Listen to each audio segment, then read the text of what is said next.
Flight attendant Florence Schaffner moved down the aisle of Northwest Orient Flight 305, checking on passengers as the Boeing 727 prepared for its short hop from Portland to Seattle. Thanksgiving Eve, November 24th, 1971. The flight would take 30 minutes. Routine, easy. She'd be home with her family before dark. A man in seat 18C extended his hand toward her. Dark business suit, black tie, sunglasses, mid-40s, she guessed. He'd been chain-smoking since boarding, and now he held out a folded note. Schaffner almost ignored it. Male passengers handed flight attendants their phone numbers constantly. She'd thrown away a dozen notes, just like this one. But something made her take it. She unfolded the paper. 7 words changed everything. "I have a bomb in my briefcase. I want you to sit next to me." Schaffner's hands went cold. She looked at the man. He gestured calmly to the briefcase at his feet. His voice was quiet, polite even. She sat down next to him. He opened the briefcase just wide enough for her to see inside. Wires, red cylinders, a battery. 8 sticks of what looked like dynamite. The man's demands were simple. $200,000 in $20 bills, 4 parachutes, delivered when the plane landed at SeaTac Airport. If anyone tried to stop him, everyone on board would die. Schaffner walked to the cockpit, her legs barely functioning. She informed Captain William Scott of the situation.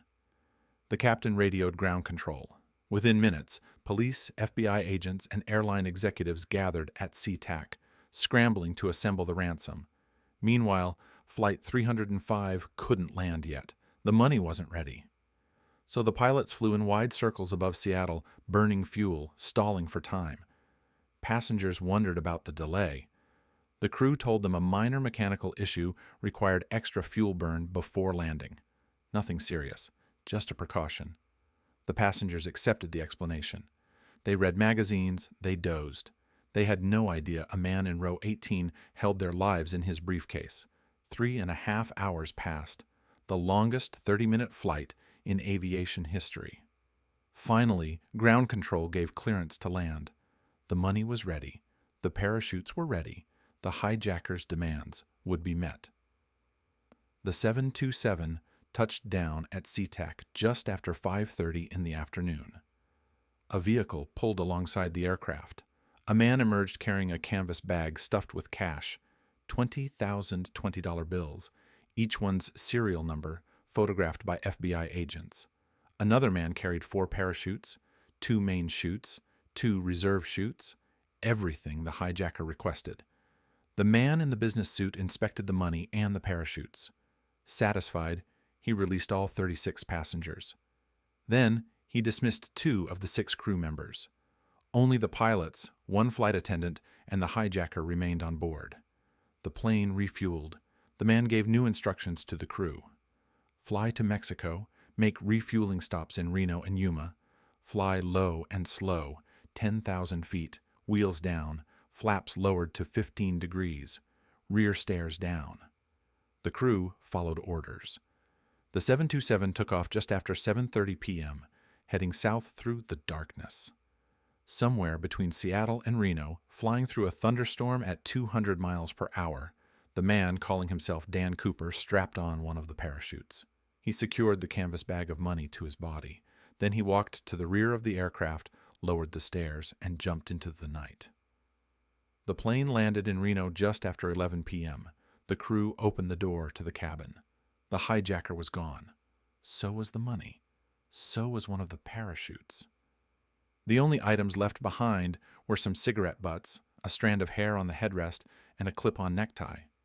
The man who'd held an entire aircraft hostage had vanished into a thunderstorm with $200,000 strapped to his chest. Search teams deployed immediately into the wilderness of southwestern Washington. They found nothing. No parachute, no body, no money. The hijacker had jumped wearing a business suit and loafers into pitch-black, freezing rain at 10,000 feet, traveling 200 miles per hour. The odds of survival were close to 0. But the man had just done the impossible. Maybe he'd survive that, too. The FBI opened what would become one of the longest and most expensive investigations in Bureau history. They would follow thousands of leads, interview hundreds of suspects, spend millions of dollars searching for a man who left almost no evidence behind. 50 years later, his identity remains unknown. His fate remains uncertain. The only thing investigators know for sure is the name he used to buy his ticket that Thanksgiving Eve. Dan Cooper, or as the media would incorrectly report it, D.B. Cooper, the man who became America's most famous ghost. Before we dive deeper into this mystery, I want to let you know this channel brings you the most fascinating unsolved mysteries and true crime stories from American history every single week. Real cases, genuine investigations, and the shocking truths behind the headlines that you thought you knew.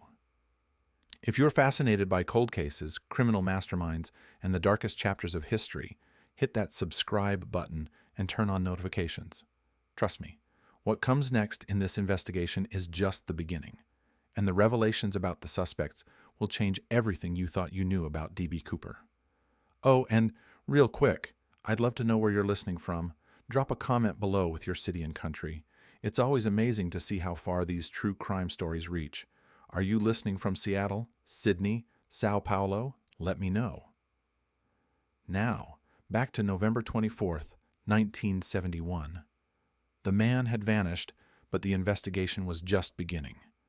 FBI Special Agent Ralph Himmelsbach arrived at the scene within hours.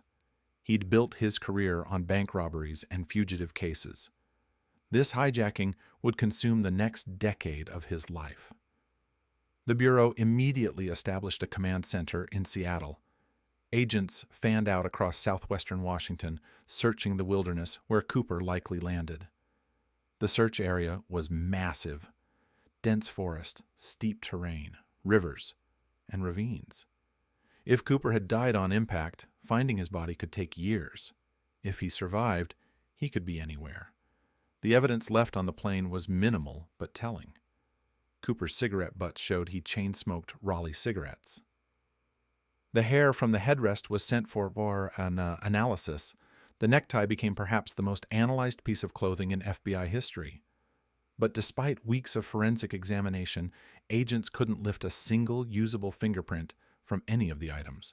Cooper had been careful, possibly gloved, possibly experienced. The FBI's initial profile painted a picture of a man who knew what he was doing. White male, 6 feet 1 inch tall, weight between 170 and 175, age mid-40s, olive complexion, brown eyes, black hair conventionally cut, parted on the left, well-spoken, calm under pressure. The way he'd specified the aircraft configuration, low altitude, reduced speed, rear stairs extended, suggested familiarity with the 727. His demand for 4 parachutes indicated planning. 2 main chutes, 2 reserves. Investigators theorized he requested extras so authorities wouldn't sabotage them, knowing he might force a hostage to jump with him. The Bureau's working theory pointed toward military experience. Probably a paratrooper. Definitely someone with skydiving expertise. The precision of his demands, the confidence in his execution, the knowledge of aircraft systems, all suggested professional training. Agents began pulling military records, focusing on former paratroopers and special operations personnel in the Pacific Northwest. But as the investigation progressed, that theory began to crack. In 2007, FBI Special Agent Larry Carr made a statement that shocked Cooper enthusiasts. After reviewing decades of evidence and consulting with expert skydivers, Carr concluded that Cooper was likely not an experienced parachutist at all. His reasoning was simple and devastating. No expert would have jumped under those conditions: 10,000 feet in pitch darkness, 200-mile-per-hour winds, freezing rain, zero visibility, wearing street clothes, a business suit, dress shirt, and loafers. Cooper hadn't even asked what kind of parachutes he was getting. An expert would have specified the type, the size, the configuration. Cooper took whatever they gave him. Even more damning, one of the parachutes Cooper received was a training chute, non-steerable. The reserve chute he grabbed was actually a dummy, sewn shut for classroom demonstrations, completely non-functional. An experienced skydiver would have noticed immediately. Cooper apparently didn't. He jumped into a storm carrying a useless reserve parachute, wearing the worst possible clothing, with no idea where he'd land. Carr's assessment was grim. Cooper almost certainly died within minutes of leaving the aircraft. Impact injuries, hypothermia, or drowning in the Columbia River. The man had committed the perfect crime and probably paid for it with his life. But that assessment came 36 years after the hijacking. In 1971 and 72, the FBI was convinced they were hunting a skilled criminal who'd successfully escaped. They pursued leads aggressively. Tips poured in from across the country. Over the next 5 years, the Bureau investigated more than 800 suspects. 4 men would rise above the rest. 4 suspects whose backgrounds, skills, and suspicious behaviors made investigators wonder whether they'd finally found their man. Richard Floyd McCoy Jr. topped the list. For good reason. On April 7, 1972, less than 5 months after the Cooper hijacking, McCoy boarded United Airlines Flight 855 from Newark to Los Angeles. He was traveling under a fake name. About 45 minutes after takeoff, McCoy handed a note to a flight attendant. The note demanded $500,000 and 4 parachutes. If these items were not delivered, McCoy would detonate a bomb and destroy the aircraft. The scenario was almost identical to the Cooper incident. Same aircraft type, a Boeing 727, same threat, same demands. The plane landed in San Francisco. Authorities delivered the ransom and parachutes. McCoy released the passengers. The aircraft took off again. Then McCoy opened the rear stairs and parachuted into the night over Utah. Unlike Cooper, McCoy didn't vanish. FBI agents tracked him down within 2 days. They found him at his home in Provo. The evidence was overwhelming. McCoy was a decorated Vietnam veteran, helicopter pilot, expert skydiver. He knew aircraft systems intimately. He'd planned the hijacking meticulously, but he'd made mistakes Cooper hadn't.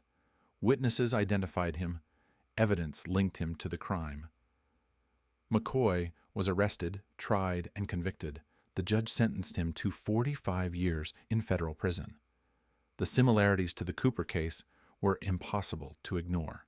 Same method, same aircraft, same escape route. The timing was the most compelling aspect. Why would someone hijack a plane in April 1972 using the exact playbook from November 71 unless they'd written that playbook themselves? The FBI investigated whether McCoy could have been Cooper. They found problems with the theory. The physical description didn't quite match. Witnesses from Flight 305 couldn't positively identify McCoy as the man in seat 18C. The Bureau couldn't place McCoy in Portland on November 24, 1971.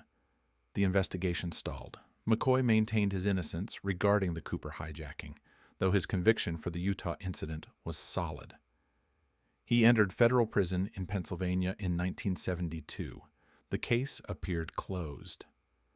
Then, on August 10, 1974, McCoy and 3 fellow inmates hijacked a garbage truck during a work detail. They escaped. Federal authorities launched a massive manhunt. McCoy remained free for 3 months, hiding in various locations, moving frequently. On November 9, 1974, FBI agents finally located him in Virginia Beach, Virginia. When agents moved in to arrest him, McCoy drew a weapon. The resulting shootout left McCoy dead. He was 31 years old. The man who'd successfully parachuted from a hijacked airliner died in a confrontation with the same agency that had hunted D.B. Cooper. Some investigators believed they'd just killed the famous skyjacker. Others weren't convinced. The McCoy as Cooper theory faded into the background as the Bureau pursued other leads. The case remained frustratingly unsolved, but McCoy's children, Shantae and Richard III, who went by Rick, believed something different. They believed their father had hijacked 2 planes, not 1. They believed Richard Floyd McCoy Jr. and D.B. Cooper were the same man. They held that belief privately for decades, telling no one, waiting for their mother to pass away, waiting for the right time to reveal what they knew. That time came in 2023. But we'll return to that revelation later. Other suspects demanded attention first. Sheridan Peterson emerged as a suspect within a week of the hijacking, though the FBI wouldn't interview him until decades later. Peterson's background made him compelling. He'd worked for Boeing in Seattle as a technical writer. Specifically, he'd worked in the department that wrote the flight manual for the Boeing 727. That familiarity might explain how the hijacker knew the aircraft had rear stairs that could be opened in flight. Most passengers and most pilots didn't know that feature existed. Peterson did. Peterson was also an accomplished skydiver. He'd worked as a smoke jumper in Montana, parachuting into forest fires to fight blazes. Smoke jumpers were among the most skilled parachutists in the world. They jumped into unpredictable conditions, often at night, frequently in bad weather. Exactly the kind of experience that might give someone confidence to jump from an airliner into a thunderstorm. Even more intriguing, Peterson had worked at the Issaquah Skydive Center near Seattle in the early 1960s. That same skydiving center would later provide the parachutes used by Cooper in his escape. Peterson would have known the people there, would have known their equipment, might have known exactly what he was getting when he demanded 4 parachutes. But Peterson's case had problems. His eyes were blue. Cooper's witnesses consistently described brown eyes. Peterson wasn't a smoker. Cooper chain-smoked throughout the flight. At the time of the hijacking, Peterson claimed he was living in Nepal with his wife and family, working on a project there. He couldn't provide definitive proof. He hadn't traveled back to the United States in November '71, but the logistics would have been difficult. Nepal to Portland and back, within a narrow time window, all without leaving a paper trail. The FBI eventually interviewed Peterson in the 1990s. He denied involvement. Investigators couldn't develop sufficient evidence to pursue charges. Peterson lived until 2014, maintaining his innocence throughout his life. The case against him remained circumstantial and ultimately unconvincing. Robert Wesley Rackstraw presented a different profile entirely. A pilot and former Army paratrooper, Rackstraw lived a life that made criminal investigators perpetually interested in his activities. In the 1970s, authorities arrested him multiple times. Grand theft, $75,000 in bad checks, possible murder of his stepfather. The pattern suggested a man comfortable with risk and deception. After being acquitted of the murder charge in 1978, Rackstraw decided to disappear. He faked his own death by logging a false Mayday call from a rented Cessna over Northern California. The plane was found crashed and burned. Rackstraw wasn't inside. He'd parachuted out before impact, staging the entire incident to escape his legal troubles. Authorities eventually caught him. He served 2 years in prison for check fraud and aircraft theft. Rackstraw's background included the kind of skills Cooper would have needed: military flight training, parachute experience, comfort with high-risk operations. Some investigators found him compelling. In 2016, authors Thomas Colbert and Tom Solosi published a book titled The Last Master Outlaw. They presented evidence from a 5-year investigation into Rackstraw's past, concluding he was D.B. Cooper. Rackstraw's attorney called the claim the stupidest thing I've ever heard. Rackstraw himself denied the allegations until his death from a heart condition on July 9th, 2019. The evidence linking Rackstraw to the hijacking remained circumstantial. He had skills. He had a criminal history. He'd faked his own death using an aircraft, showing creativity and aviation expertise, but nothing definitively placed him on Flight 305 that Thanksgiving Eve. The case, like so many others, led nowhere concrete. Kenneth Christiansen offered perhaps the most tantalizing circumstantial case of all of the suspects. Christiansen had worked for Northwest Orient Airlines, the airline Cooper hijacked, for years. He'd served as a mechanic, flight attendant, and purser. He knew Northwest's procedures intimately. He knew the 727 aircraft inside and out. He would have known exactly how to execute the hijacking because he'd spent his career on those very flights. Christiansen was also a former military paratrooper. The Army had trained him to jump from aircraft in combat conditions. The physical description roughly matched, though, like most suspects, not perfectly. The timing of certain life changes drew suspicion. In 1972, the year after the Cooper hijacking, Christiansen purchased a house in cash. This raised questions. Christiansen worked as a flight attendant, a job with a modest salary. Where did the money for a cash home purchase come from? Christiansen's brother Lyle added fuel to the speculation years later. According to Lyle, Kenneth was on his deathbed in 1994 when he made a cryptic statement. He said, "There is something you should know, but I cannot tell you." Then he died, taking whatever secret he'd held to his grave. Lyle became convinced his brother had been D.B. Cooper. He shared his suspicions publicly, but suspicions weren't evidence. The FBI investigated Christiansen and couldn't develop a prosecutable case. 4 compelling suspects. 4 men with the skills and opportunity to pull off the hijacking. Yet, none of them could be definitively proven to be D.B. Cooper. The investigation continued to chase leads, but the evidence trail grew colder with each passing year. By the early 2000s, the case had become more legend than active investigation. Then, in 1980, something happened that reignited the entire mystery. A discovery that proved D.B. Cooper's money had survived, even if the man himself hadn't. 8-year-old Brian Ingram was spending the day with his family on the banks of the Columbia River in southwest Washington, February 10, 1980. The weather was cool but clear. Brian's family had pulled off along the riverbank for a picnic. While his parents set up food, Brian wandered down to the water's edge. He started digging in the sand, the way kids do, not looking for anything in particular, just digging. His hand hit something solid, not a rock, something that felt like fabric. Brian pulled at it. A bundle emerged from the sand, rotting, falling apart. When Brian brushed away the dirt, he saw what he'd found, $20 bills, lots of them, deteriorated and fragile, but unmistakably cash. The boy called to his parents. Brian's father examined the money. The bills were in bad shape, eaten away by time and water and sand, but they were real currency. The Ingram family gathered up the bills and contacted police. They'd found $5,800 total, all in $20 denominations, all badly decomposed. When FBI agents arrived and examined the serial numbers, they made a stunning discovery. The bills matched the ransom money given to D.B. Cooper 9 years earlier. Every single serial number from the ransom stash had been photographed and recorded by the Bureau. These bills were definitely from the hijacking. This was the first, and would remain the only, physical evidence of Cooper's money ever recovered. The discovery raised more questions than it answered. How did the money get there? The location where Brian found it was along the Columbia River, well downstream from the suspected jump zone. Had the money washed down the river? Had Cooper landed in or near the water and drowned?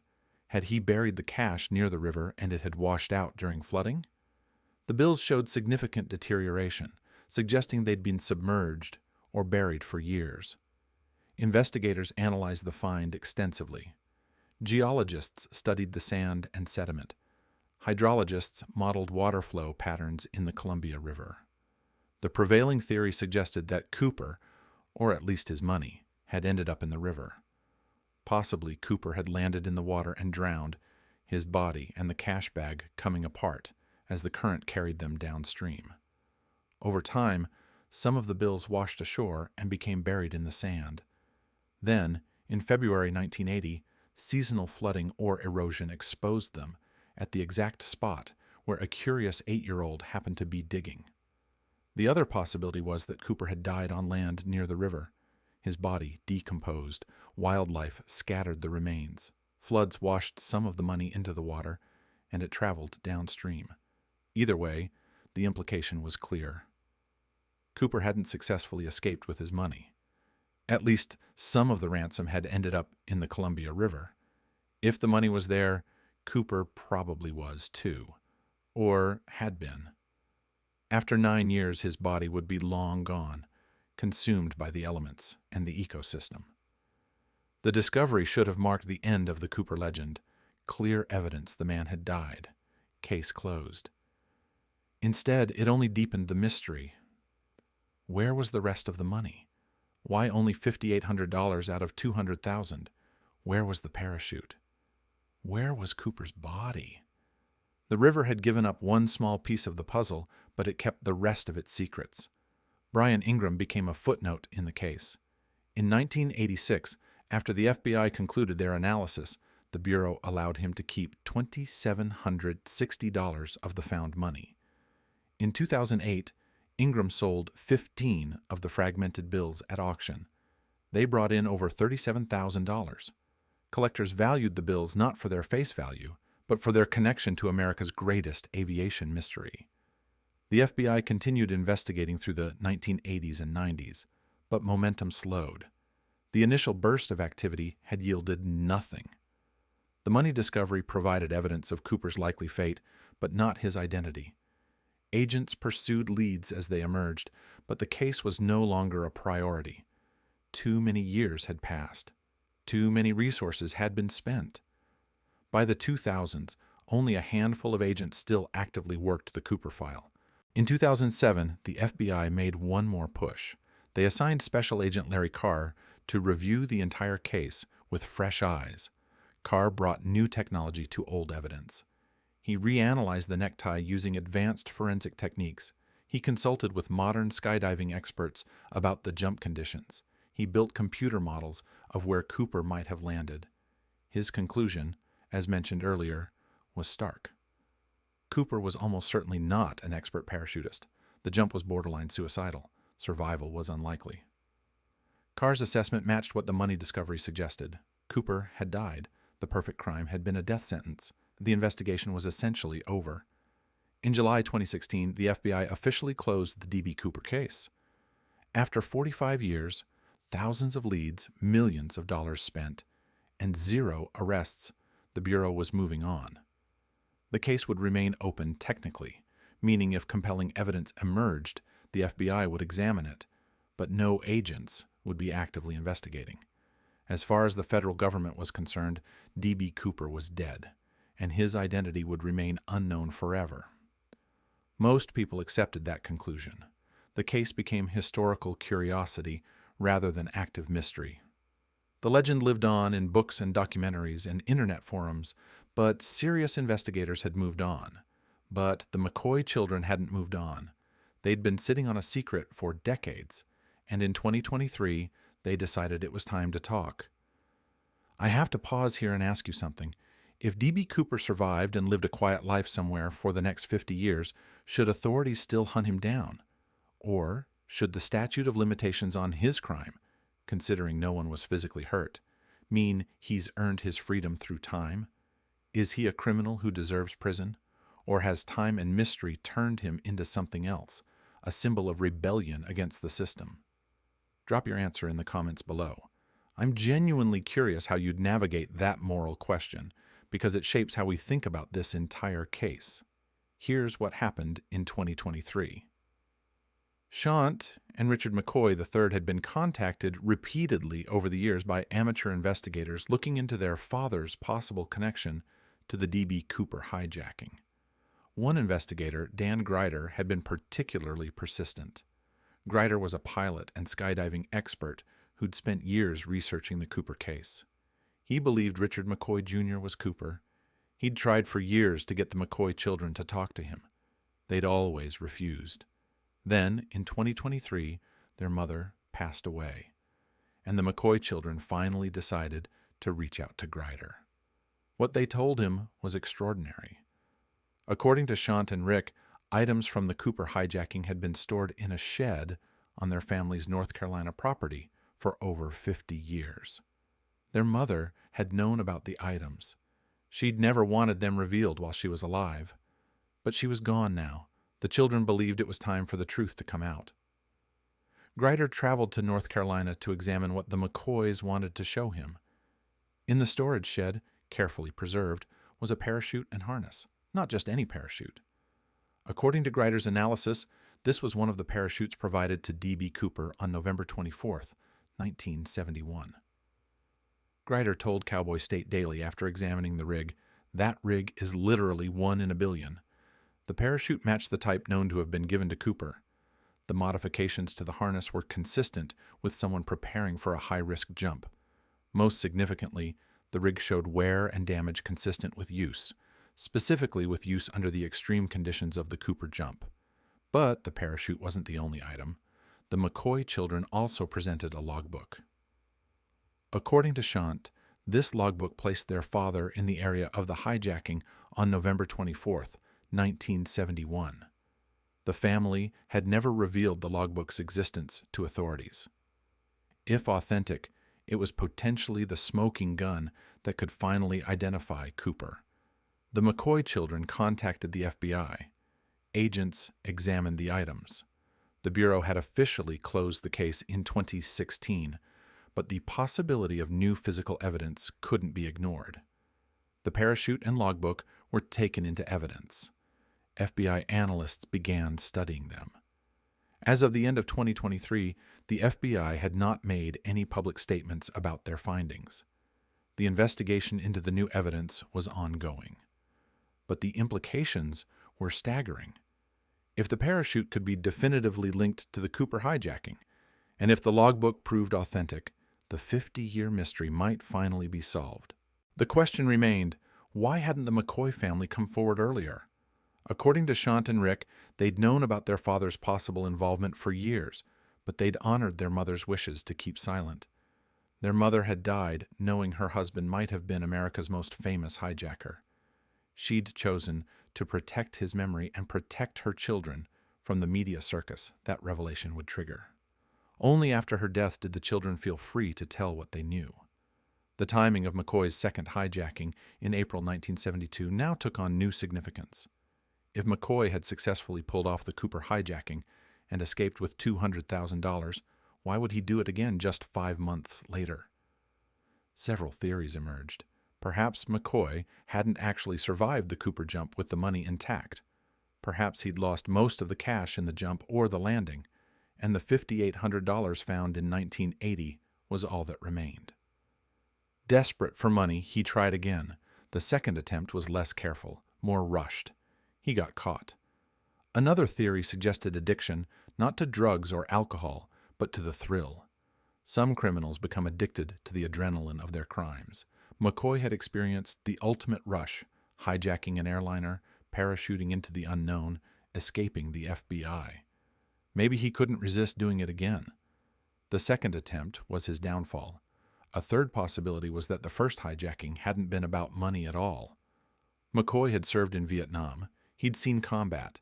Some suggested he hijacked the plane as a protest against the war or the government. The money was secondary. If that was true, his motivations for the second hijacking might have been financial desperation. He needed cash and knew a method that had worked before. The counter-argument to all of this was simple. Why would an intelligent man risk everything by repeating a crime that had worked perfectly? If McCoy had gotten away with the Cooper hijacking, attempting it again made no sense. Unless he was compulsive. Unless he was desperate. Unless he believed he was smarter than the authorities and could keep winning. The FBI's silence on the 2023 evidence suggested they were taking it seriously. If the parachute and logbook proved to be legitimate, the case that had haunted the Bureau for half a century might finally close. D.B. Cooper would have a name, Richard Floyd McCoy Jr. Deceased November 9, 1974. Killed in a shootout with FBI agents in Virginia Beach. But even if the McCoy evidence proved definitive, mysteries would remain. Did McCoy survive the original jump, or did he die in the wilderness and the parachute was recovered somehow? If he survived, where did he live between November 71 and April 72? Where is the rest of the money? Why did only $5,800 turn up in the Columbia River? The case that defined impossible mysteries might have an answer, or the new evidence might prove to be another dead end, another tantalizing clue that leads nowhere. Time would tell. But regardless of whether Richard McCoy was Cooper, the legend itself has already achieved immortality. The hijacking changed commercial aviation forever. Within months of the incident, the Federal Aviation Administration issued a mandate. All Boeing 727 aircraft had to be retrofitted with what became known as Cooper vanes. These small mechanical latches installed on the exterior of the aircraft made it impossible to open the rear stairs during flight. The device was named after the man who'd exposed the vulnerability. D.B. Cooper's hijacking led directly to a safety feature that has been standard on aircraft for over 50 years. The case also entered American folklore in a way few crimes ever do. Cooper became a folk hero to some, a man who'd beaten the system, stolen from a corporation, hurt no one, vanished into legend. Every year, enthusiasts gather in Washington state for Cooper Con, a celebration of the mystery. Books, documentaries, and countless internet theories keep the case alive. The FBI's website page on Cooper remains one of their most visited resources. Why does this case endure when so many others fade? Perhaps because it's the perfect unsolved mystery. Daring crime, meticulous planning, dramatic escape, no resolution. Cooper didn't hurt anyone. No passengers were injured. No crew members were killed. The only victim was an insurance company that paid the ransom. In the public imagination, Cooper became an anti-hero, a rebel who'd thumbed his nose at authority and disappeared. The reality was almost certainly less romantic. A man jumped from an airplane into a storm wearing street clothes. The temperature at 10,000 feet was well below freezing.